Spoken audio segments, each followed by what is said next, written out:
कुछ बातें जीने के बारे में आज बताएंगे कृष्ण, और कुछ धारणाएं हमारी तोड़ेंगे कृष्ण।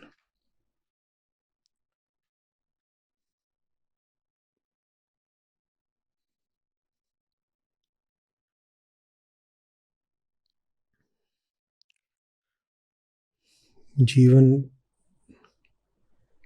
को नया करने के लिए विधि और कुछ नहीं होती। पुराने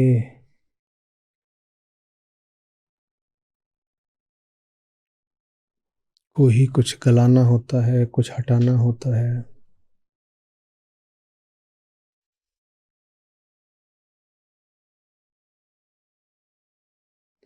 शब्द अगर पुराने भी रखने हों तो उन्हें पुराने अर्थों से खाली करना पड़ता है। एक ऐसा ही शब्द आज हमारे सामने आएगा भी, पंडित। पंडित। और जीने का तरीका क्या है, ये श्री कृष्ण अपनी ही शैली में आज समझाएंगे भी।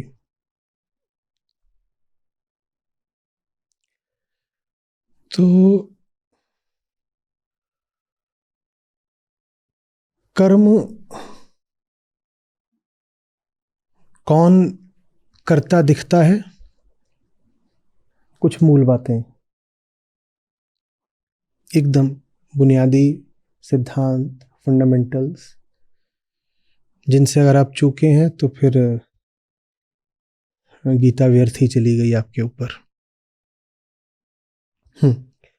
तो प्रकृति है, जीव है, दृश्य है, दृष्टा है, सब कुछ। इसमें कर्म कर्ता कौन दिखाई दे रहा है? सभी, सभी, बिल्कुल सभी। जो चेतन होने का दावा भी ना करता हो, उसके कर्म को क्या बोलते हैं? क्या बोलते हैं? क्रिया या अकर्म। ठीक। जो चेतना का दावा भी करने की स्थिति में न हो, जो किसी दूसरे के समक्ष मैं उच्चारित भी ना कर पा रहा हो, क्योंकि मैं कभी स्वयं से नहीं बोला जाता। मैं घोषणा ही एक द्वैतात्मक संदर्भ में हो सकती है, कोई दूसरा चाहिए मैं बोलने के लिए। ठीक है। तो जो दूसरे के सामने मैं बोल भी ना पा रहा हो, उसके कर्म को क्रिया कहते हैं।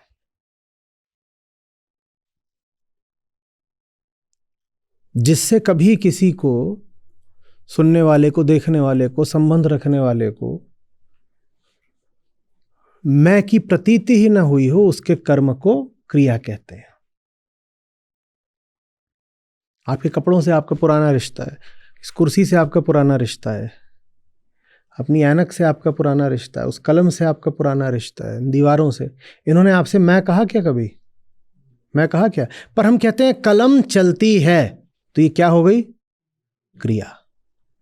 क्रिया का अर्थ ही यही है कि कुछ अगर चल भी रहा है तो चलाने वाला कोई और है। ये अनिवार्य शर्त है, ये पर्याप्त नहीं है, क्योंकि चलाने वाला तो कोई और हम सबका ही है। जितने सकाम कर्मी हैं उनको चलाने वाला तो कोई और ही है, कभी शरीर, कभी समाज, कभी संयोग, कभी। तो कलम चल रही है, यहां पर एक अनिवार्य शर्त है, अगर हमें उसके चलने को क्रिया बोलना है। पहली बात तो चलाने वाला कोई और होना चाहिए। दूसरी बात, आपका कलम से इतने दिनों का साथ है, छाती में ऐसे उसको लगा के खोस के रखते हैं, आपकी कलम ने कभी कहा आज मेरा चलने का मन नहीं है, या कि आज तुम मेरा पसंदीदा गाना लिखो मैं जोर से चल के दिखाऊंगी? कुछ कहा क्या? तो आपका उससे इतना सानिध्य है, लेकिन आपसे भी कभी उसने मैं नहीं कहा, तो इसको क्या बोलते हैं? क्रिया। किसी से तो उसने मैं बोला होता, अब हमें लगता है हमारे ही साथ रहती है तो हम उपयुक्त विषय हैं, कलम की दृष्टि से हम ही से बोल देती।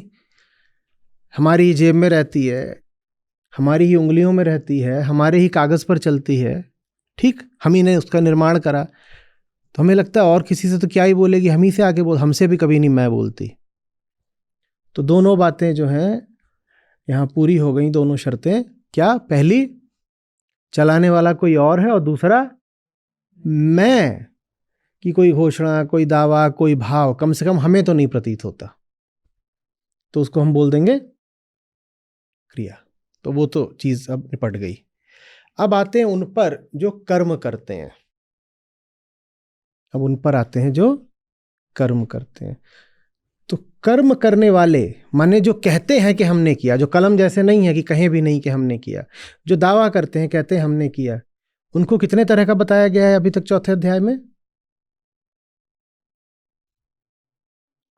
मोटे मोटे तौर पे 2 तरीके का, वैसे आप और भी उसमें बांट सकते हो, उसमें आप विकर्म वगैरह ले आ लो तो और श्रेणियां बन जाएंगी, पर मोटे तौर पे 2 तरीके के। क्या हो गए? सकाम कर्मी और निष्काम कर्मी। सबसे नीचे कौन हो गए? अकर्मी। उनसे ऊपर आए, और उससे ऊपर आए, और कृष्ण इन दोनों के बारे में क्या बोल रहे थे? ये जो सकामी है और जो अकर्मी है, इन दोनों के बारे में क्या बोल रहे थे? हाँ, बहुत बढ़िया। ये दोनों एक ही क्यों है भाई? एक तो मैं बोलता नहीं, दूसरा मैं बोलता रहता है, मैंने करा, मैंने पाया, मेरी कामना थी तो इसलिए मैंने करा। तो इनको फिर दोनों को एक ही क्यों बोल दिया था श्री कृष्ण ने? तुम्हारे दावा करने से थोड़ी कुछ हो जाता है। क्या बोले कृष्ण ऐसों को? कि तुम्हारे दावा करने से थोड़ी कुछ हो जाता है, तुम कुछ नहीं कर रहे। कामना वशीभूत हो, जो भी कोई कुछ कर रहा है उससे करवाया जा रहा है, ठीक वैसे जैसे आपकी उंगलियां कलम से करवाती हैं। बल्कि कलम एक अर्थ में ज्यादा ईमानदार हुई, सरल हुई, सीधी हुई, कि जो उसने सचमुच करा नहीं उसका उसने फिर दावा भी करा नहीं। लेकिन सकामी मूर्ख करता कुछ नहीं है, पर मैं करता रहता है। मैं दौड़ पड़ा, मुझे मिठाई खानी थी, तुझे थोड़ी खानी थी। किसको खानी थी? तेरे शरीर को खानी थी। और शरीर भी क्या, शरीर की कोई चेतना होती है? शरीर के पास व्यवस्था होती है रासायनिक, वो व्यवस्था चीजें मांगती है। जब आपका कूलर चलता है तो देखा कितनी हवा खाता है। आप उसके आसपास एक पतला कागज ले जाइए, कूलर चल रहा हो, पीछे उसके चले जाइए एक कागज लेकर के, तो तुरंत कूलर क्या करेगा? उस कागज को एकदम खाने की कोशिश करेगा। तो इसका मतलब ये उसने फैसला किया है। जैसे आप मिठाई खाने को आतुर हो जाते हो क्योंकि व्यवस्था है आपकी भीतरी, वैसे ही ये जो कूलर है उसकी भी व्यवस्था है। तो उसको कागज मिल जाए, तिनका मिल जाए, छोटा मोटा कीड़ा भी मिल जाए तो उसको खाने को आतुर हो जाएगा।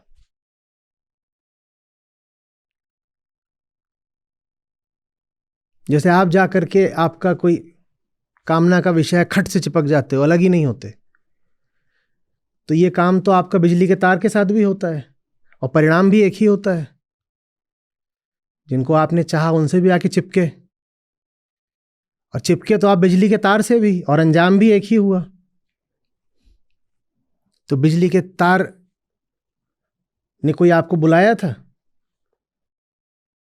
पर वहां जहां पे कोई व्यक्ति होता है वहां आप कहते हो हमें न्योता भेजा गया था तो हम जाके चिपक गए। दोनों जगह एक ही बात है।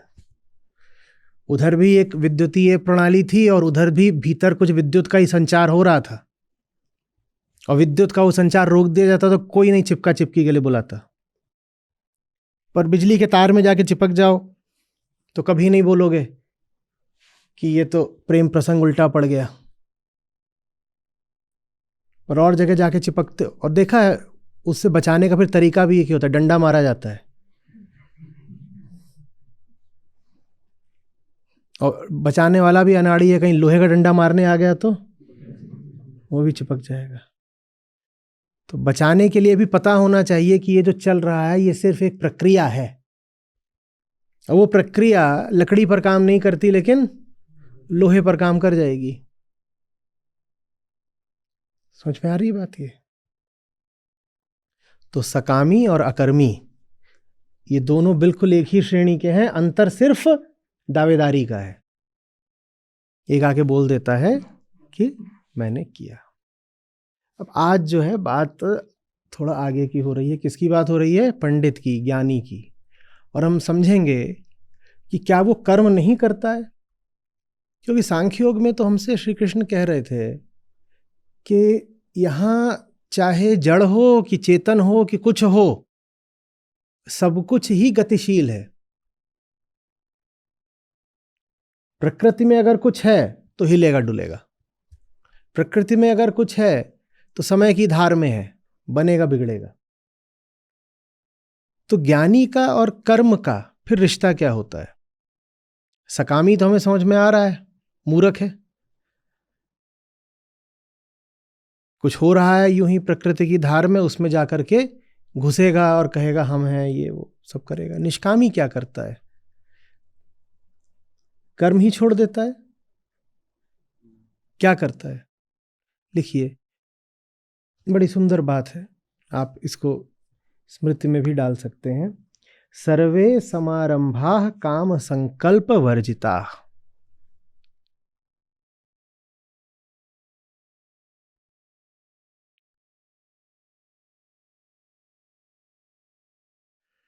सब करता है,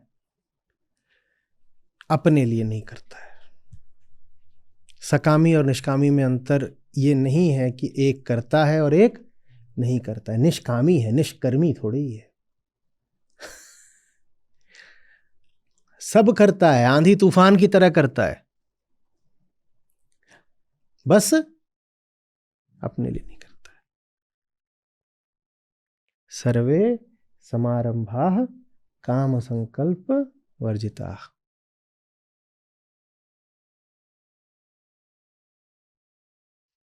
ये ज्ञानी और कर्म में संबंध होता है।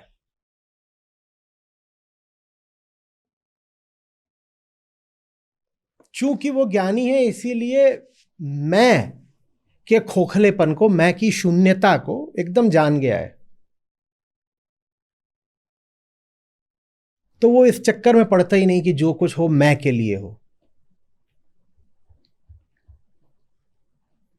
वो होने देता है, वो होने देता है।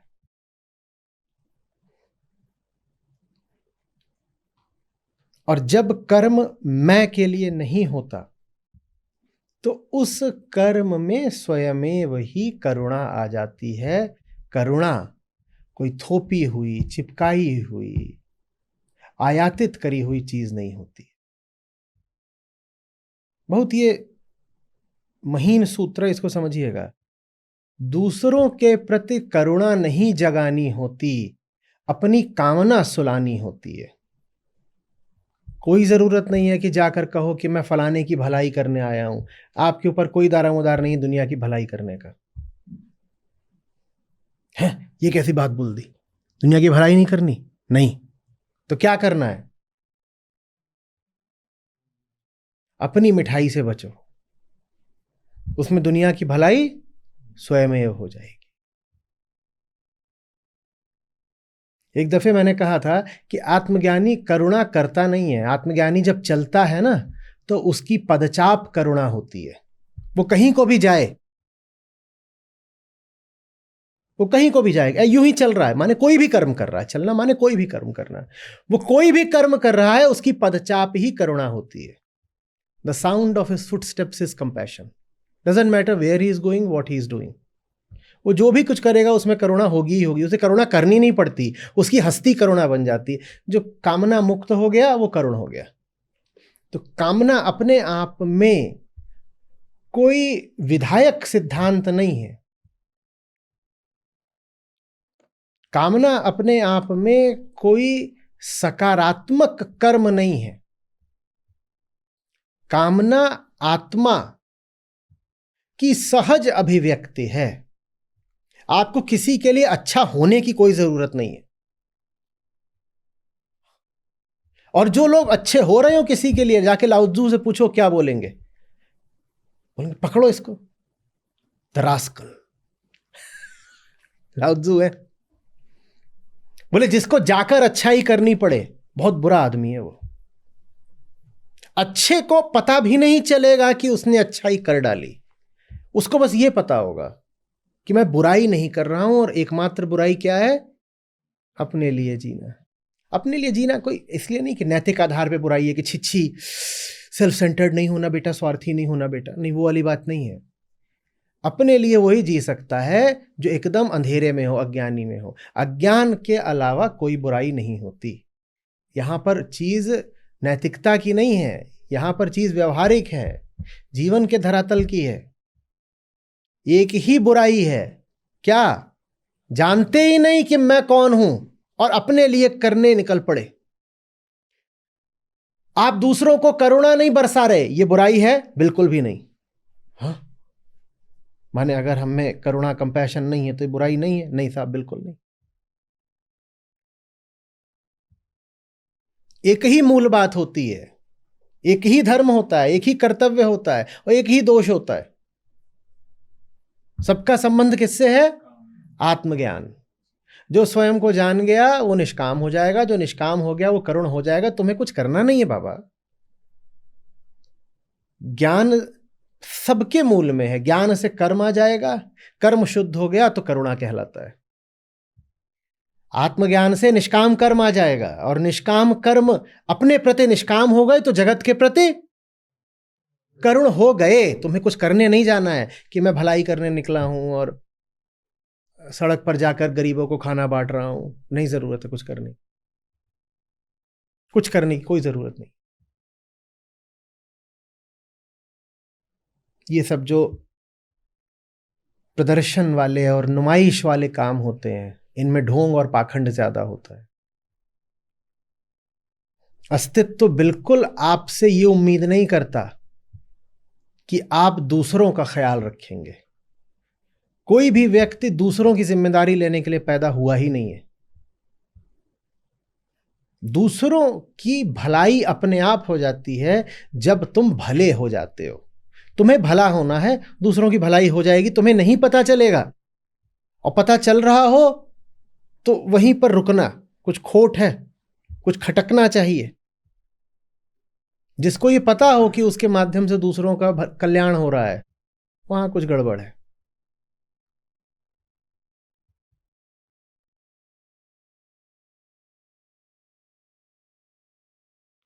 कोई आके आभार व्यक्त करे ना तो थोड़ा चौंकना। अब ये कोई सीखने वाली बात नहीं है कि कोई आगे आभार व्यक्त करे तो चौंकना शुरू कर दिया, और जो जितना ज्यादा चौंके वो उतना अच्छा आदमी। मतलब समझो, पता ही नहीं था कि अच्छाई कर दी, तुम धन्यवाद किस बात का कह गए भाई? बोले शुक्रिया शुक्रिया। हाँ, अच्छे आदमी हो तो क्या होगा, क्या बोलोगे? रट लो अच्छे से, ताकि बिल्कुल प्रमाणित हो जाए कि अच्छे आदमी हो। बिल्कुल रट लो। जब कोई आकर के कहे आभार तो क्या कहना है? अरे पर किस बात का, हमें तो पता ही नहीं है। जो रट ले वो गंदा आदमी। जो सचमुच विस्मित हो जाए कि ये क्यों कृतज्ञता ज्ञापित कर रहा है, हमने ऐसा क्या करा, हम तो कुछ भी नहीं कर रहे थे, हम तो बस हैं, सूरज की तरह, बादल की तरह बरस रहे हैं। हमें नहीं पता उससे किस पौधे को, किस जीव को क्या फायदा हो गया, हमें तो पता भी नहीं है। हम क्या कर रहे हैं?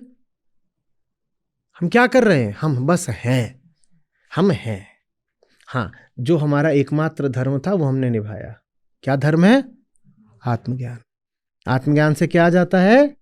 निष्काम कर्म। और निष्काम, अपने प्रति जब निष्काम हो जाते हो, कोई कामना की अपनी नहीं कीमत है, तो जगत के प्रति अपने आप करुण हो जाते हो। जगत के प्रति करुणा कोई बाहर निकल करके दर्शानी नहीं पड़ती है। आज 5 भिखारियों को कंबल दे दिया, मुझे कोई समस्या नहीं भिखारियों को कंबल देने से, मैंने भी दिए हैं, आप भी दे लेना। पर अगर उसको आपने करुणा की परिभाषा बना लिया, उस काम को करने को आपने अपना नैतिक दायित्व बना लिया, तो कुछ गड़बड़ हो रहा है, सतर्क हो जाइएगा। समझ में आ रही है बात? फूल हो जाना होता है। फूल को क्या पता उसकी सुगंध कहां तैर गई, फूल को पता है बस ऐसे।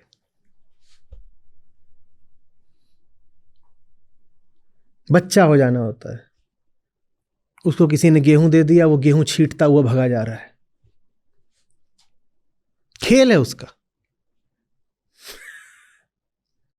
और कुछ बीज दाने कुछ दे दिए थे कि खा लेना, उसको मन ही नहीं अपने लिए खाने का, तो उसने दौड़ लगा दी। क्या कर रहा है वो सब इधर, उसको क्या पता कौन से दाने से कौन सा पौधा खड़ा हो जाएगा, उसे क्या पता। एक दिन पौधा आकर के बोलेगा मैं बड़ा एहसानमंद हूं आपका, ये मेरे सारे फल आपके लिए हैं, लीजिए एक टोकरा आपके लिए भर के ले आया हूं। तो बच्चा क्या बोलेगा, है ये कब हुआ, पर ऐसा तो हमने किया ही नहीं।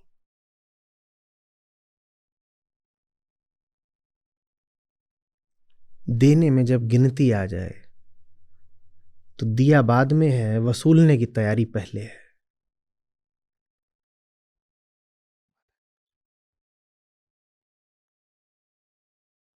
क्या दोगे तुम तो गिन रहे हो, तुम्हारे पास कुछ है ही नहीं देने के लिए। देता तो वो है ना जिसको अब गिनने की जरूरत ही नहीं, अपने पास इतना हो गया कि अब गिनने की जरूरत ही नहीं, तब दोगे। देने का अगर ज्ञान है, ज्ञान माने उस अर्थ में ज्ञान नहीं जिस अर्थ में आत्मज्ञान होता है, कि देने को अगर स्मृति में अंकित कर लिया, देने को महत्व दे दिया, देने की सूचना यहां पर कहीं रखी हुई है, तो भी आप देने लायक हुए नहीं हो। आनंद में तो व्यक्ति ऐसा आत्मविभोर हो जाता है कि उसको पता भी नहीं चलता कहां क्या बात आया, कुछ नहीं पता। कहते हैं ना कि जहां प्रेम की बहुत बातें हो रही हों, जान लेना कि वहां कुछ और पनप रहा है। यहां प्रेम होता है, वहां पता ही नहीं चलता कि प्रेम है। वो इतनी शुद्ध, शांत, मौन और सूक्ष्म चीज है, वो अगर है तो अपना एहसास नहीं कराएगी। सूफियों में इसीलिए बार बार इश्क को खुशबू कहने का रिवाज रहा है। खुशबू क्यों बोलते थे? कि कुछ है तो, पर कुछ, और जो है वो एकदम जी को ताजा कर जाता है, तो बार बार खुशबू कहते हैं। वो भी इंद्रिय ही है, जैसे ये इंद्रिय वैसे ये भी इंद्रिय ही है, लेकिन भाव को समझिए। बात समझ रहे? तो ज्ञानी कौन है? जिसने अपने लिए कर्म की व्यर्थता देख ली। उसके बाद क्या वो कर्म करता है? हो सकता है। क्या वो शांत बैठ जाता है? हो सकता है। क्या वो किसी दिन निश्चित करके निकलता है कि आज जरा दुनिया में कुछ करें? हो सकता है। कुछ भी हो सकता है, क्योंकि अब उसके ऊपर यह बंधन नहीं है कि अपने लिए कुछ करना है। कुछ भी हो सकता है।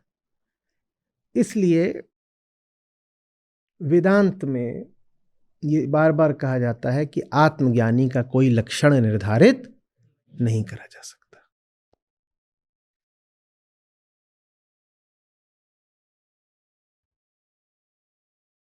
लोग इसीलिए उससे घबराते हैं, क्योंकि लक्षण का मतलब होता है ढर्रा, और ढर्रे का मतलब होता है कि अब इसके गले में डाल सकते हो पट्टा। जिसका आपको ढर्रा, लक्षण, पैटर्न समझ में आ गया, उसको आप पकड़ सकते हो। आत्मज्ञानी पकड़ा ही नहीं जाता। 2-3 दफे मैं वो कहानी सुना चुका हूं। The Zen boy and the Shinto boy, किसको याद है? चलो, बाकी लोग इसको कम्युनिटी पे जाके लिखेंगे कि कैसे the real Zen has no colour, no mark, no odour, no sign. आत्मज्ञानी का कोई लक्षण नहीं होता। और शिंटो वाले सोच रहे थे अभी कुछ बताएगा, धर लेंगे, और जितनी बार वो सोचते थे अब इस बार अभी अब खोजिएगा कहानी, बड़ा मजा आएगा। ज़ेन ने हमें बड़ी सुंदर कहानियां दी हैं। 2 दिशाएं हैं जहां से बहुत सुंदर कहानियां आती हैं। एक ज़ेन दिशा, वहां से कोआन आते हैं, एक सूफी दिशा, वहां से भी बहुत अच्छी अच्छी कहानियां आती हैं।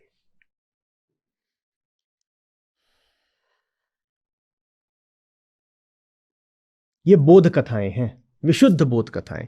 खासकर जो ज़ेन में कोआन होते हैं, वो स्टोरीज नहीं कहलाती, वो कोआन कहलाते हैं। वो ऐसा नहीं कि आप कथा सुनोगे तो आपका मनोरंजन हो जाएगा। वो ऐसा है कि वो 4 पंक्तियों की कहानी है, उसको सुनोगे तो मन छितरा के फट जाएगा, ये क्या हो गया। तो क्या आत्मज्ञानी कथाओं से परहेज करता है? नहीं, बिल्कुल नहीं। क्या आत्मज्ञानी कथाओं से परहेज करता है? हाँ, बिल्कुल। कथा अगर कामना पूर्ति के लिए तो आत्मज्ञानी कहेगा हटा दो सब कथा वथा। और कथा इसलिए है कि भीतर खोपड़े में बिल्कुल विस्फोट हो जाए तो कहेगा लाओ।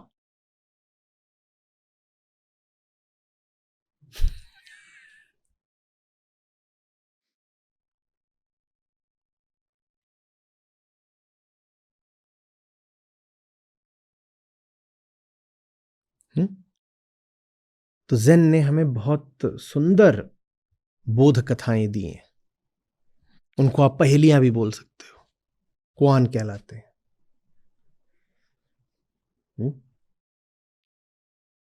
कह रहे हैं ज़ेन वो चीज है जिसका कुछ पता नहीं चल सकता, जो अपने लक्षण दिखाने लग जाए वो अभी प्रकृति में कुछ है। गुण सब कहां होते हैं? तो जो गुण प्रदर्शित करने लग जाए वो, तो जो प्रकृति के पार है, क्या वो कोई गुण नहीं प्रदर्शित करता? करता है, ढर्रे में नहीं करता। क्योंकि प्रदर्शन तो जब भी होगा प्रकृति के ही क्षेत्र में होगा। वो जो आत्माराम है घूमता तो वो भी इसी जमीन पर है। तो आप ये मत सोचिएगा कि जो अमरपुर का हो गया इस जमीन पे नहीं घूमेगा, घूमेगा वो भी इसी जमीन पर वो तयशुदा रास्तों पर नहीं घूमेगा। और बेचारा कहां घूमे, शरीर है तो घूमना तो यही पड़ेगा। पर उसके पास तयशुदा ढर्रे नहीं होंगे, क्योंकि तयशुदा ढर्रे तो कामनाओं के होते। कामना होती है सामाजिक और रासायनिक। कामना होती है जिसमें सब समीकरण पहले से ही निश्चित होते हैं। ऐसा कर दो तो फलाने में कामना जागृत हो जाएगी। कामना हमेशा ढर्राबद्ध होती है, इसीलिए कामना जगाई जा सकती है। सब विज्ञापनदाता जानते हैं आप में कामना कैसे जगानी है। फिल्में बनती हैं, उनको पता है आपको कैसे आकर्षित करना है। जवान लड़के लड़कियां जानते हैं एक दूसरे को कैसे रिझाना है। पहले ही पता होता है कि वो जो सामने है वो खुद एक ढर्रों का गुलाम,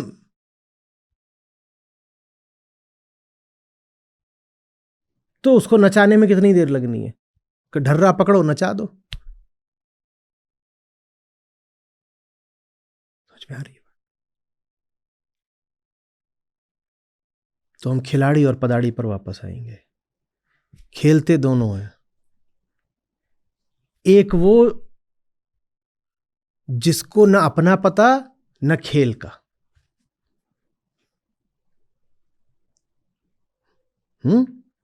तो सोचता है खेल खेल के कुछ कमा लूं। ये कौन हुआ? पदाड़ी। खिलाड़ी कौन है? जो खुद को जान गया है, और खुद को खेल के संदर्भ में ही जाना जा सकता है। जो खुद को जान गया है, खेल को जान गया है।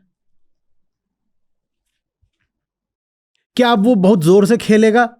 बिल्कुल हो सकता है। क्या वो कहीं पेड़ के नीचे बैठा सुस्ताता नजर आएगा? बिल्कुल हो सकता है।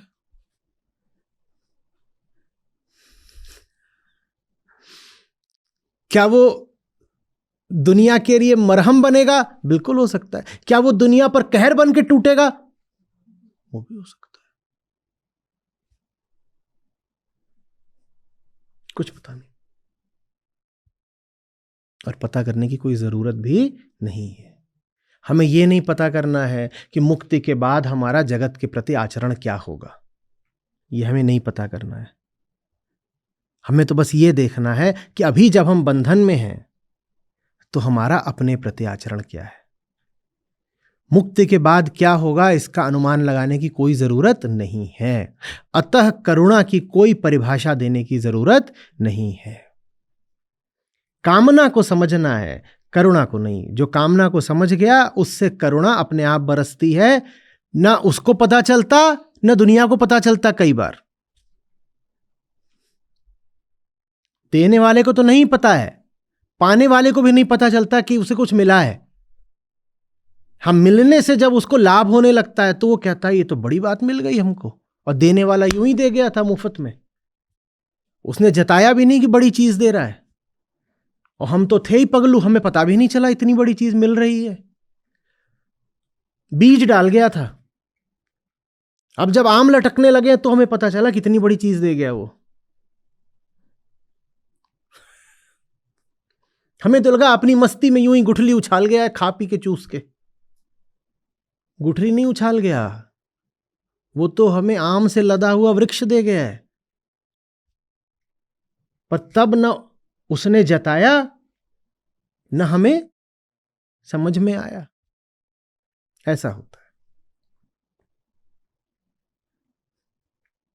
काम संकल्प वर्जिता, और कुछ नहीं। और यह भी आगे की बात है कि काम संकल्प से मुक्ति है या वर्जित हो गया। हमारा काम बस स्वयं को निरंतर जानते रहना है। और स्वयं माने कामना। अहंकार एक पल नहीं रहता बिना कामना के।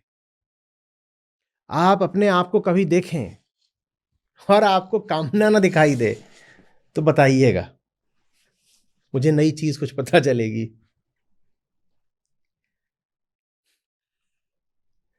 अगर आपको कामना नहीं दिखाई दे रही है ना, तो फिर देखने वाला भी कोई नहीं बचता। कुछ होता अकर्म में भी दिखेगा, कुछ होता सकाम कर्म में भी दिखेगा, और कुछ होता निष्काम कर्म में भी दिखेगा। तो कृपया कर्म के तल पर न पूछताछ करें और न कोई वर्जना आदि करें। मैं क्या करूं, मैं क्या ना करूं, इससे मूर्खतापूर्ण सवाल नहीं हो सकता। और ऐसे धर्म से बचिएगा जिसमें बार बार यह कहा जाता हो बच्चा गलत काम मत करना। धर्म का कोई संबंध बच्चा गलत काम मत करना से नहीं है। धर्म में एक ही चीज है जो गलत होती है, वो है दुख। और दुख आता है अज्ञान से। धर्म में कोई समाज की आज्ञाओं का पालन करना है क्या? यह धर्म है? राजा की आज्ञाओं का पालन करना यह धर्म है? शास्त्र की आज्ञा का पालन करना भी धर्म नहीं है। किसी आज्ञा पालन को धर्म नहीं बोलते।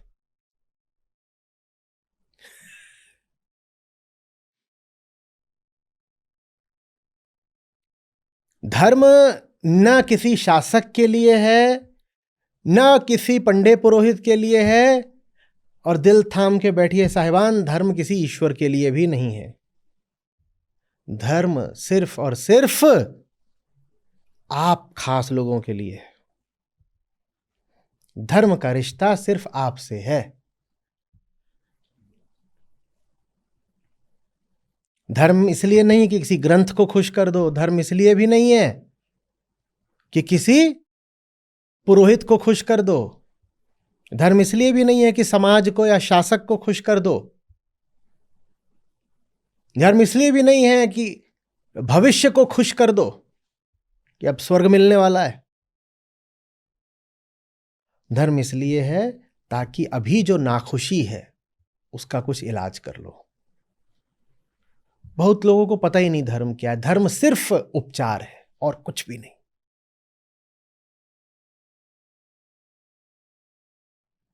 दवाई के डब्बे लेकर के कान में थोड़ी लटकाए जाते हैं। धर्म उपचार है, उसका और कोई उपयोग मत कर लेना। कि सर्जन की कैंची ला करके लेटेस्ट हेयर कट कर रहे हो।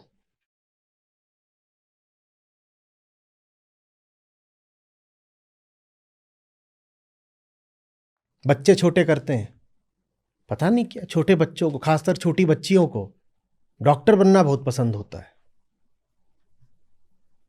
और वो छोटी बच्ची हो, उसकी माँ डॉक्टर हो, तो पक्का है कि वो जा करके उसका आला उठा लेगी और प्रिस्क्रिप्शन जरूर लिखेगी। प्रिस्क्रिप्शन लिखने में पता नहीं कितना आनंद है। धर्म इसमें से कुछ भी नहीं है।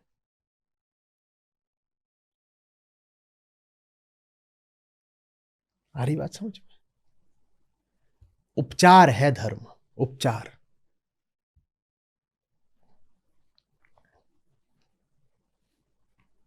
तो धर्म की सुनो अगर, तो एक ही व्यभिचार है और एक ही अनाचार कि नहीं हुआ उपचार।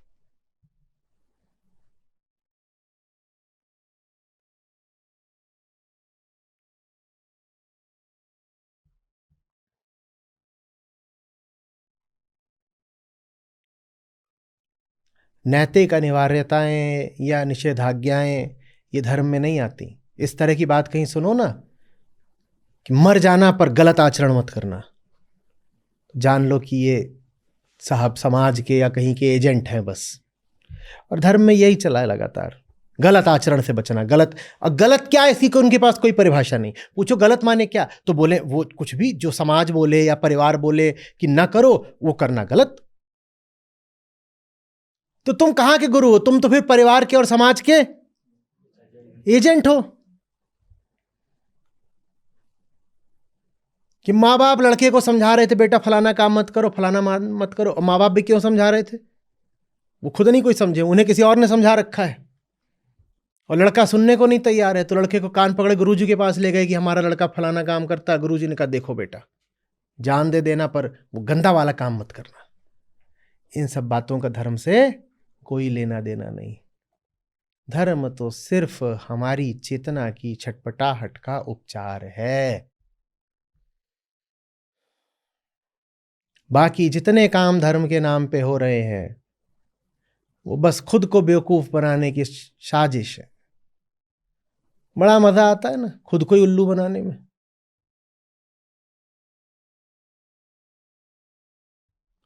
आज फिर बड़ा मजा आया। क्या किए? बना दिए। बच्चू आज फिर मारा गया हमारे हाथों। किसको बनाया? खुद को ही बना दिया।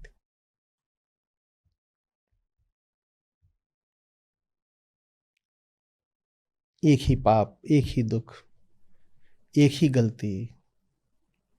तुम्हें पता ही नहीं है तुम कहां से आ रहे हो। तुम्हें पता ही नहीं है तुम भीतर कब बदल जाते हो। और वेदांत इसको मजबूरी की तरह नहीं लेता। वेदांत कहता है गौर से देखो, तुम फैसला कर रहे हो। जब तुम बदले ना, तुमने फैसला किया था, तुम्हें पता नहीं चल रहा है। उस दिन क्या बोला था होली वाले दिन? भीतर क्या हुआ था? थोड़ा सा हुआ था, तुमने सुना नहीं।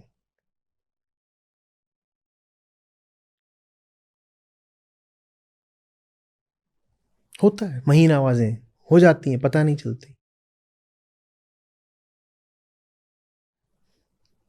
वो हमारे यहाँ जिम वाले ट्रेनर भाई आते हैं, तो जो जो लोग जिमिंग करते हैं उसके बाद वो अंत में उनकी स्ट्रेचिंग कराते हैं, तो पेट के बल लिटा देंगे और वो है ऐसे।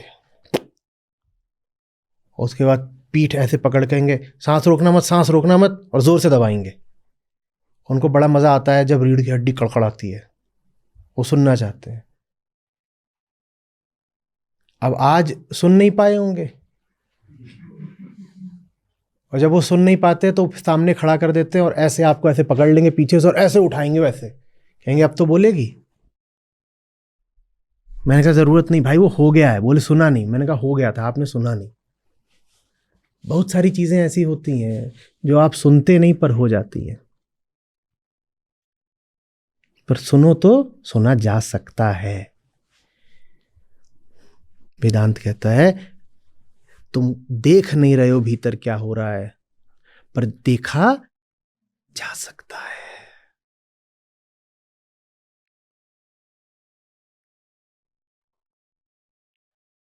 लोग जो ब्राह्मण पथ था और जो श्रमण मार्ग था उसको अलग अलग समझते हैं। ब्राह्मण माने ब्राह्मणों का नहीं, वो पथ जिसमें ज्ञान को सर्वोच्चता दी जाती है, ब्रह्म पथ। तो वहां उसमें कहते थे कि तुम जान लो तो हो जाता है। जैसे वेदांत हो गया, सांख्य हो गया, जान लो तो हो जाता है। अब जानने का मतलब ये थोड़ी है कि जानने पर रुक जाओगे। जानने के बाद कर्म स्वयं होता है। हम कहते हैं ना, अध्याय 2 के बाद अध्याय 3 आता ही आता है। ज्ञान योग के बाद कर्म योग लग ही जाता है। पर पहली चीज है जानना। तुम जान सकते हो, ध्यान दो, पता चलेगा। तुम मजबूर नहीं हो। तुम्हारी समस्या ये नहीं है कि तुम्हारा दुश्मन बहुत बड़ा है। तुम्हारी समस्या ये है कि दुश्मन जैसा भी है तुम उसको जानते नहीं। और वास्तव में दुश्मन को जितना कम जानोगे वो उतना ही बड़ा मालूम होगा।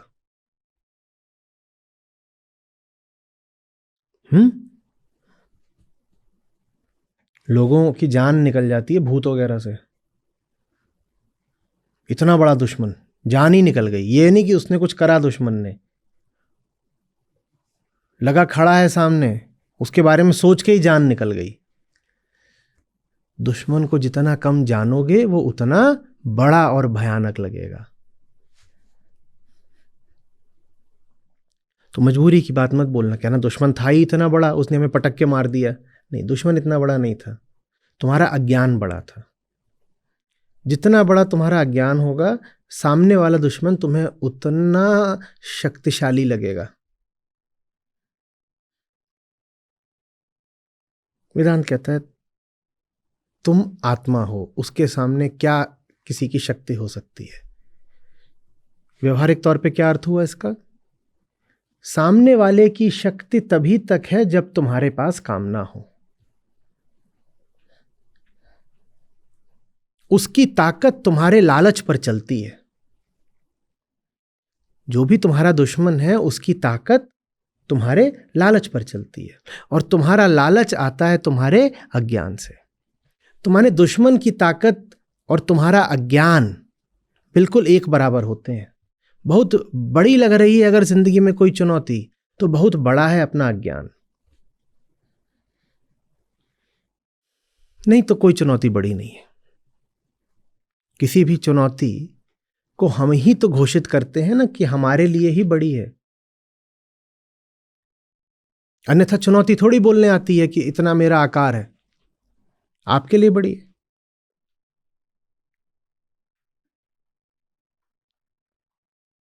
बात समझ रहे हो?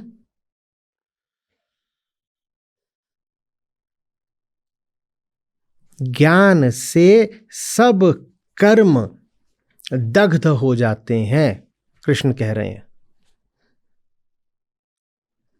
ज्ञान रूपी अग्नि कर्मों को शुद्ध कर देती है। शुद्ध कर्म क्या है? कामना से मुक्त कर्म ही शुद्ध कर्म है। कर्म को कामना से मुक्त करने का काम कौन करता है? ज्ञान। तो पंडित कौन है? जिसके पास बहुत सारा ज्ञान है। पंडित वो है जिसके पास बहुत सारी आग है। वो आग जिसमें वो लगातार स्वयं को ही जला रहा है। ऐसा एक यज्ञ है भीतर जिसमें वो निरंतर अपनी ही आहुति दे रहा है, उसको पंडित बोलते हैं। पंडित वो नहीं जो आकर के बाहर आग जला दे और बोले स्वाहा।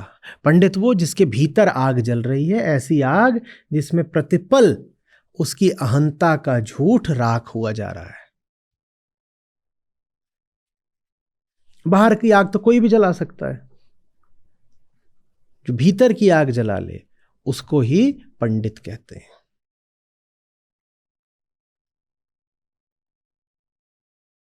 और पूरा ही पंडित कौन हो गया? जिसके अब आग भी नहीं बची क्योंकि राख हो गया, तो उसको फिर कहेंगे कृतकृत्य। अपने लिए करने को अब कुछ शेष नहीं, कृतकृत्य।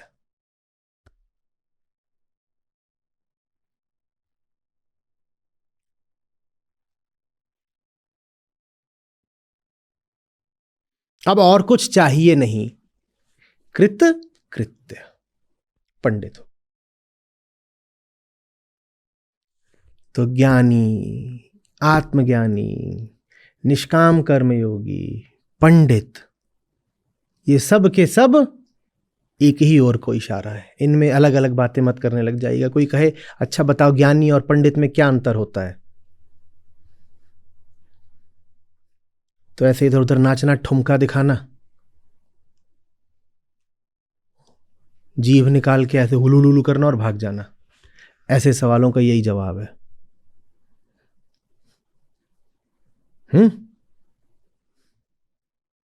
जिसने सवाल पूछा होगा कहेगा ये देखो अनाड़ी, घोर अज्ञानी, भागते भागते पीछे मुड़ना और कहना मैंने सब सुना, और जोर से भाग जाना। जिसमें अभी ये सिद्ध करने की वासना हो कि वो ज्ञानी है, उससे बड़ा अज्ञानी कौन है?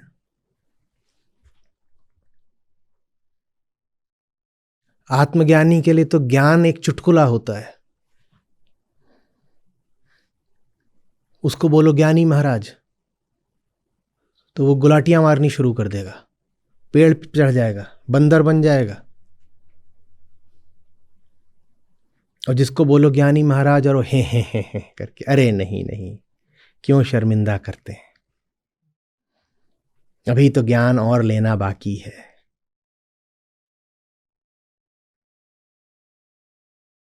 जान लो कि अभी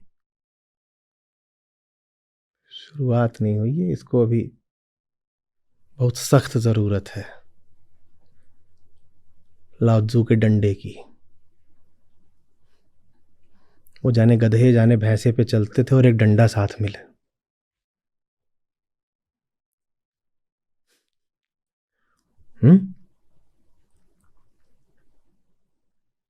अज्ञानी अगर ज्ञानी को पहचान ले तो अज्ञानी कहां है फिर? 100 अज्ञानी मिलके किसी ज्ञानी का अभिनंदन कर रहे हो तो जान लेना वहां 101 है। तुम अगर सचमुच अज्ञानी हो, तुम बोल रहे हो अरे महाराज हम तो ऐसे ही हैं लफंडर, हम कुछ जानते नहीं।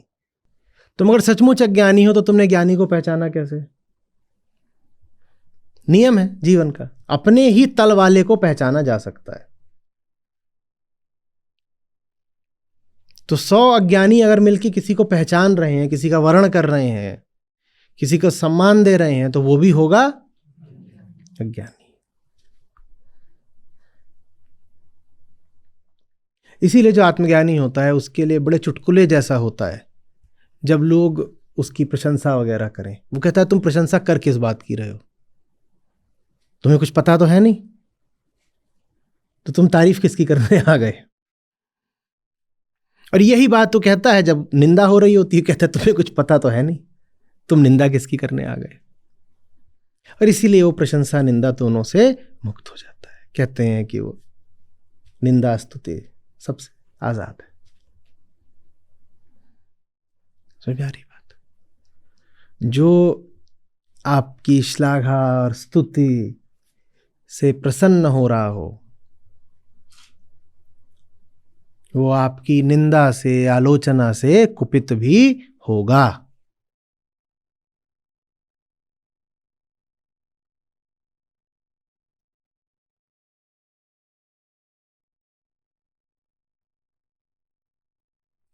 बात समझ में आ रही है?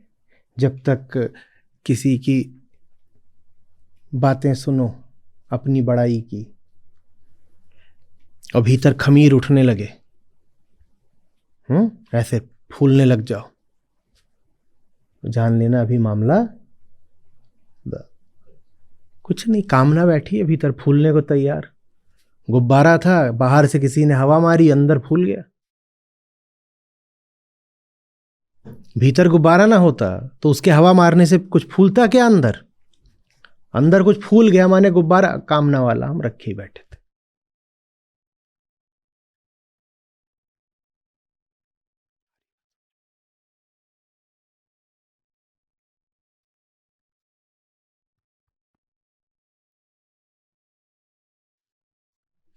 पंडित कौन? शास्त्र ज्ञानी, आत्मज्ञानी। हां, आत्मज्ञान के लिए प्रेरित जरूर करते हैं शास्त्र, और शास्त्र की परिभाषा भी है, ये बहुत दफे बोली आपसे। जो आपको आत्मज्ञान की तरफ भेजे, माने जो आपको अंदर की तरफ भेजे, जो कहे कि देखो स्वयं को, उसे शास्त्र बोलते हैं। और जो दुनिया जहान की और 100 डफलियां बजाए, उसको शास्त्र नहीं बोलते। जो अंतरलोक ले जाए वो शास्त्र, जो अन्य तमाम लोकों के किस्से बताए वो अमर चित्र कथा।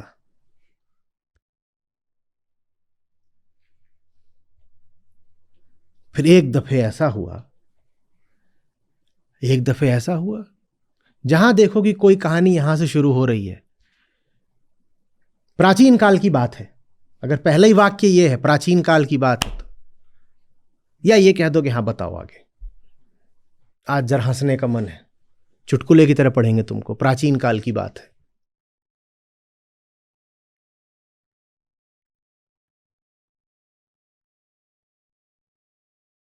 एक बार स्वर्ग मार्ग से फलानी रानी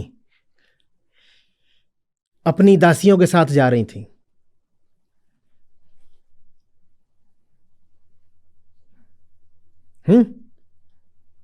तभी उनका कंगन एक कौवा ले गया।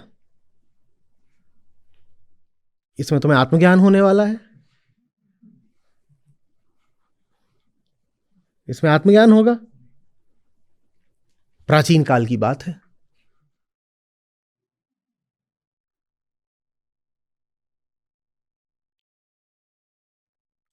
जो ये सब बातें रख के बैठे उसे पंडित नहीं बोलना। जो पंडित जैसा आचरण करे, जो पंडित जैसा वस्त्र पहने, जो पंडित जैसी भाषा बोले, उसे पंडित। वास्तविक पंडित की क्या पहचान है? जल्दी से बताओ। है कोई पहचान नहीं। लगे हुए हैं पहचान ले दूसरे को, खुद को पहचानना होता है, दूसरे को थोड़ी पहचानना होता है, पागल। चलो ठीक है, वास्तविक पंडित की क्या पहचान है? कर ली नकल। तुम कुछ भी करोगे मुझसे तो डांट ही खाओगे।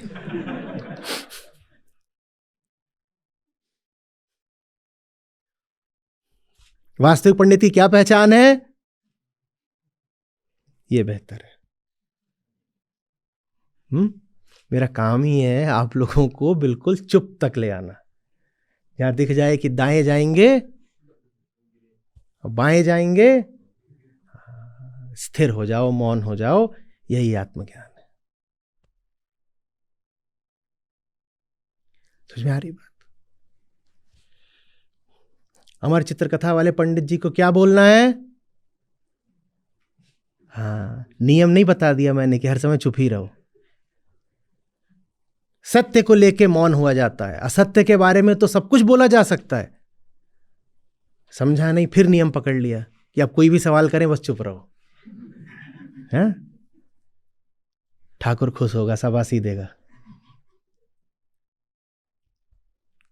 झूठ के बारे में बोला जा सकता है और बोला जाना चाहिए। जो कुछ असली है, जो अहम से आगे का है, बस वहां पर जबान चुपचाप झुक जाए, विनम्र हो जाए, थम जाए। बाकी तो हाँ, तो अमर चित्रकथा का क्या करना है? उसे पंडिताई नहीं मानना है। प्राचीन काल की बात थी तो प्राचीन काल में खत्म हो गई। भाई हमारा काल तो यहां बैठा हुआ है। जगत चबैना काल का, कुछ मुख में कुछ गोद। मैं प्राचीन काल की क्या बात करूं, यहां तो अर्वाचीन काल बैठा हुआ है। या काल पहले ही होता था? काल तो आज भी ये चल रहा है ना। मैं उसकी कहानी क्या सुनूं कि जैसे व्लॉग देखा जाता है किसी और का। वो सारी कहानी तो यहां भी चल रही है। तो पंडित वो जो आपसे बोले बेटा आईना देख, क्या कर? आईना देख। जो आईना दिखा जाए सो पंडित। और पंडित वही जो आईने समान खाली भी हो। तस्वीरों के विक्रेता को पंडित नहीं बोलते। पंडित दर्पण नुमा होता है, उसके पास अपना कुछ नहीं होता, पर आपको आपसे मिलवा जाता है।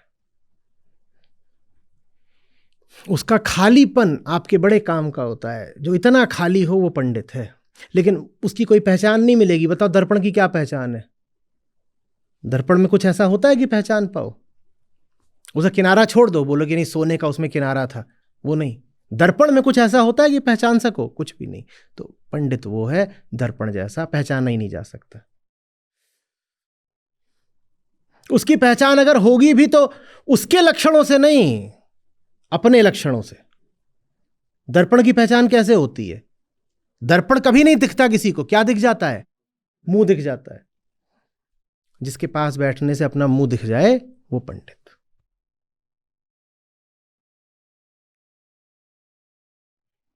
पंडित के लक्षण नहीं हुए, जिसके पास होने से अपने सब लक्षण दिख जाएं वो पंडित।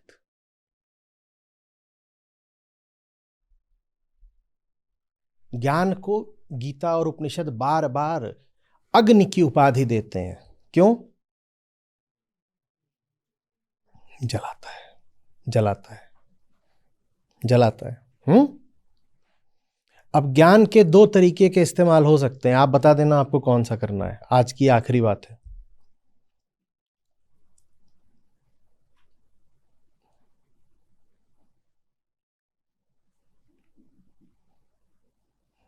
जलाता है, अग्नि की उपाधि है, तो या तो उसको बोनफायर की तरह इस्तेमाल कर लो,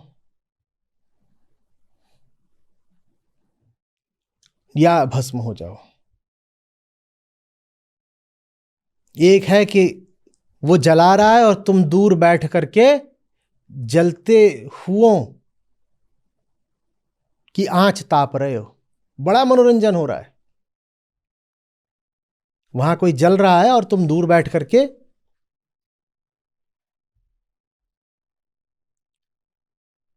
कहीं अच्छा है। That's the fire place. जैसे मान लो ये है, क्या ये भट्टी है, फायर प्लेस है, और वहां बैठ के क्या करा जा रहा है? तो एक तो ज्ञान का ये इस्तेमाल है, बड़ा मजा आता है। कोई जल रहा है, हमने क्या करा? सीख लिया। और दूसरा होता है कि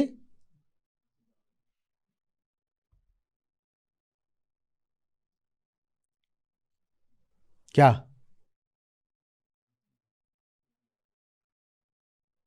खुद ही जाकर के आग हो जाओ, फिर राख हो जाओ।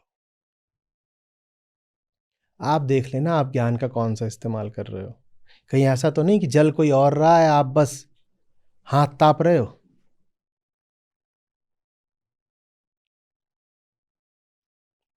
जलने वाला जल जाएगा, आपको थोड़ी देर में फिर ठंडू लग जाएगी।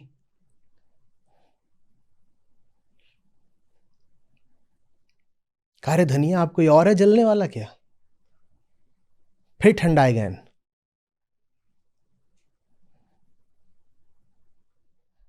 कोई ना कोई तो जल ही रहा होता है। बड़ा विराट अस्तित्व है।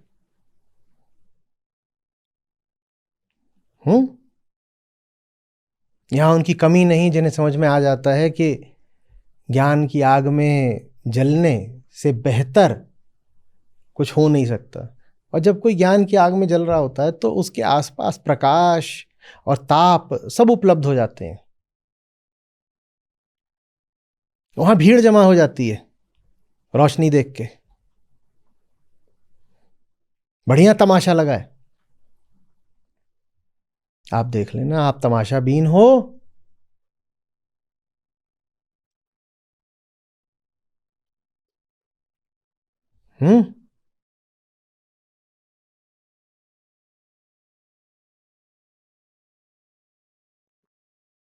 ज्ञान आग तो है,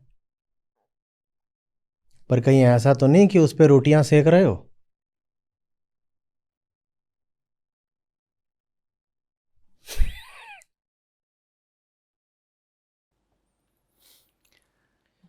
जग मुझे क्या दे सके, मैं स्वयं आत्म अनंत हूँ। अज्ञान सारा दिख गया, कृत कृत्य हूँ, आनंद हूँ। जग मुझे क्या दे सके, मैं स्वयं आत्म अनंत हूँ। अज्ञान सारा दिख गया, कृत कृत्य हूँ, आनंद हूँ। जग मुझे क्या दे सके, मैं स्वयं आत्म अनंत हूँ। अज्ञान सारा दिख गया, कृत कृत्य हूँ, आनंद हूँ।